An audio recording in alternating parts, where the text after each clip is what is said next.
ঈদের আজকে ৩ দিন পরে গ্রামে যাচ্ছি। বরাবরই গ্রামে যাইতে আমার ভালো লাগে। আমি যাচ্ছি যে আমার নানা শ্বশুরদের বাড়িতে।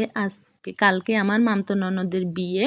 তো জামাইয়ের মন রক্ষা করার জন্যই যাচ্ছি, যে যাইতে একদমই চাচ্ছি না। যাইতে ভালো লাগে কিন্তু আসতে অনেক ভিড় হবে ঈদের টাইম, সেজন্যই যাইতে চাচ্ছি না।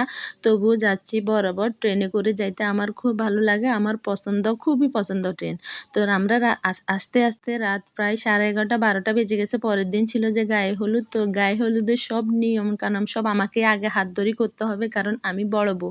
ওরা সবাই আমার উপরে দায়িত্ব চাপাই দিছে। এই যে একটা কুলা নিয়ে দাঁড়াইছিলাম, আগুন জ্বালাইছে, সুপারি, পান, দূর্বা, এখানে এখন ধান দিবে, একটা পয়সা দিছে 5 টাকার কয়েন।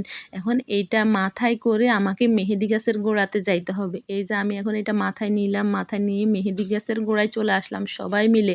সবাই ছিল আমার পিছনে, আমি ছিলাম সামনে। আমার এই জিনিসটা খুবই হাস্যকর লাগছে।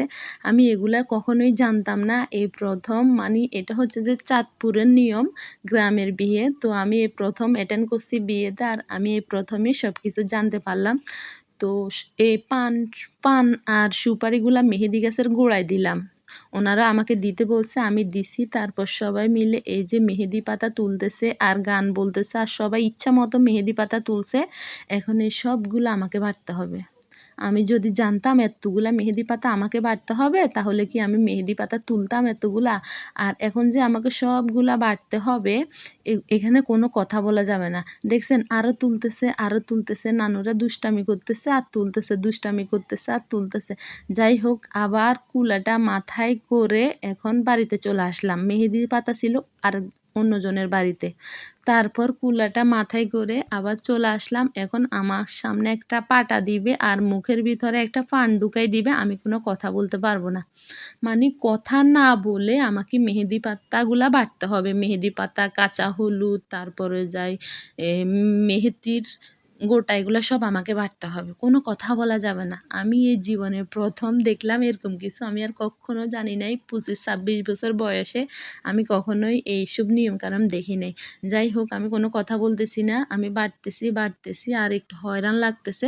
তবে আমি বকশিস পাইছি যে 200 টাকা, বড় দুলাভাইয়ের কাছ থেকে মেহেদি পাতা বাটা উপলক্ষে 200 টাকা বকশিস পাইছি।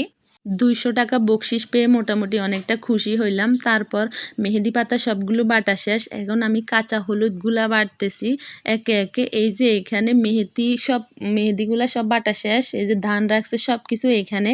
এখন হলুদগুলা বাটা হয়ে গেলে আমাকে মেহেদির গোটা বাটতে দিবে, কিন্তু মেহেদির গোটাগুলা সাথে সাথে ভিজাইছে, তো একদমই বাটা যাবে না। পরে এগুলাকে আবার পাটা থেকে তুলে রাখবো, তুলে রেখে দিব। আবার 2-4 ঘন্টা ভিজানো হইলে পরে আমি আবার এগুলা বেটে দিব। আর রাত্রে গায়ে হলুদ হয়, প্রায় 11টার দিকে গায়ে হলুদ হয়। তো এর আগে আমি আবার এগুলা বেটে দিব।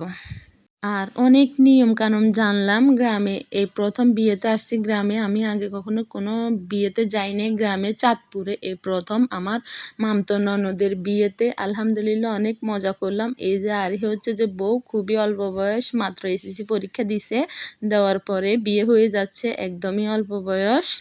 তো এই তো মাশাল্লাহ, ওকে খুব সুন্দর লাগতেছে। তখন রাত প্রায় 11টা বাজতেছে। সবাই একে একে ওর কাছে যাচ্ছে, ছবি তুলতেছে। আর উনি হচ্ছে আমার নানি শাশুড়ি। উনি খুবই আমার পছন্দের একজন মানুষ, মানে আমার পছন্দের মানুষগুলোর তালিকায় উনি একজন। ওনাকে আমার খুব ভালো লাগে, আর আলহামদুলিল্লাহ উনিও আমাকে খুব ভালোবাসে, খুব, এক কথায় খুবই ভালোবাসে আমাকে। আর আমি এই তো বাতাসা রাখছে ওনারা সামনে বলে করে, আর আগুনটা নাকি সারা রাত জ্বলবে, আগুন জ্বলে। আর আমি একটু করে হলুদ লাগাই দিচ্ছি কনের গালে, হাতে, পায়ে। মাশাল্লাহ, ওকে সিম্পল সাজে খুবই সুন্দর লাগতেছে। ওর গায়ের রংটা শ্যামলা বর্ণ, কিন্তু পেস কাটিংটা অনেক সুন্দর। দোয়া করি সে সুখে থাকুক, ভালো থাকুক। একটাই জীবন, এক জীবনে সবাই ভালো থাকতে চায়, সুখে থাকতে চায়। আল্লাহ সবাইকে ভালো রাখুক, আমাদেরকেও ভালো রাখুক। নতুন দম্পতির জন্য সবাই দোয়া করবেন। ওকে আমার খুবই ভালো লাগে। সবাই নাচ গান করলো, সবাই আনন্দ করলো। বিয়ের ভিডিও দেখাবো। সবাই ভালো থাকবেন। আল্লাহ হাফেজ।